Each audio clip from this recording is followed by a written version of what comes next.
یہ قصہ بھارتی شہر احمد آباد کا ہے۔ ایک عام سے محلے کے ایک عام سے گھر میں ایک بوڑھا رہتا تھا۔ یہ کرائے کا گھر تھا۔ ایک کمرے کے اس گھر میں بوڑھے کا کل سامان ایک چارپائی، پلاسٹک کی ایک بالٹی اور ایلومینیم کی کچھ برتنوں پر مشتمل تھا۔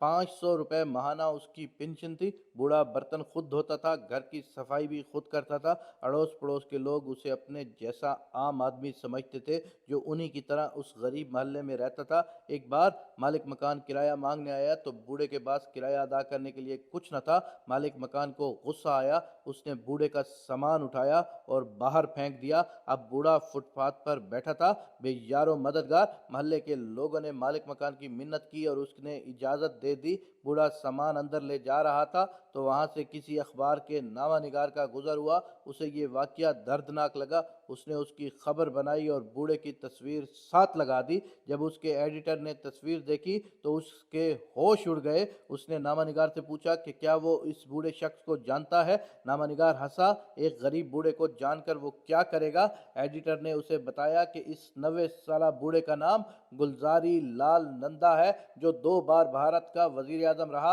اور وفاقی وزیر بھی رہا۔ دوسرے دن کے اخبارات میں خبر چھپی تو جیسے دھماکہ ہو گیا۔ ریاستی وزراء، حکام اور وزیر اعظم کے نمائندے سب پہنچ گئے۔ سب نے منت کی کہ سابق وزیر اعظم اور مرکز کے سابق وزیر سرکاری گھر میں شفٹ ہو جائیں، ان کے لیے سرکاری مراعات اور سہولیات حاضر ہیں۔ مگر گلزاری لال نندا نے انکار کر دیا۔ ان کا کہنا تھا کہ انہیں سرکاری مراعات استعمال کرنے کا کوئی حق نہیں، وہ آخری دم تک وہیں رہیں گے۔ گلزاری لال نندا 1898 میں سیالکوٹ میں پیدا ہوئے، ایف سی کالج میں پڑھے، کئی بار پارلیمنٹ کے رکن منتخب ہوئے، 2 بار بھارت کے وزیر اعظم رہے، پلاننگ کمیشن کے ڈپٹی چیئرمین رہے، کئی شعبوں کے وزیر رہے۔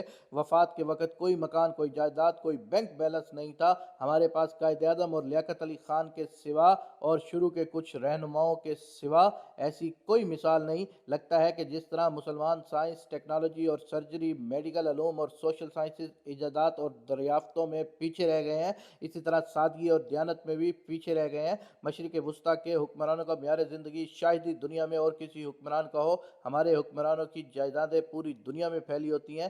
مغل بادشاہ ان کے سامنے بھکاری لگتے ہیں۔ مغربی دنیا میں حکمران کے گھر چھوٹے اور سادہ ہیں، یہ ٹرینوں اور سائیکلوں پر سفر کرتے ہیں۔ غیر ملکی سرکاری مہمانوں کی تواضع انتہائی سادگی سے کی جاتی ہے۔ ریٹائرمنٹ کے بعد ان میں سے اکثر کوئی نہ کوئی کام مزدوری کمانے کے لیے ضرور کرتے ہیں۔ ان کے پاس محلات ہیں، نہ گاڑیاں اور جہازوں کے فلیٹ۔ ان کے بچے عام شہریوں کی طرح زندگی گزارتے ہیں۔ ان حکمرانوں سے پارلیمنٹ اور عوام ایک ایک پائی کا حساب لیتے ہیں۔ ایک بار پھر بھارت کی طرف چلتے ہیں۔ لال بہادر شاستری وزیر اعظم رہا اور وزیر اعظم بننے سے پہلے کئی وزارتوں کا بھی چارج سنبھالی رکھا۔ 1964 میں اس نے 5,000 روپے کا قرض لیا۔ یہ قرض فیٹ کار خریدنے کے لیے تھا۔ مانک سرکار بھارت کی مشرقی ریاست تری پورہ کا 21 سال 1998 سے لے کر 2018 تک مسلسل وزیر اعلیٰ رہا۔ اس کے بعد سال رواں کے آغاز تک 6 سال تک اپوزیشن لیڈر رہا۔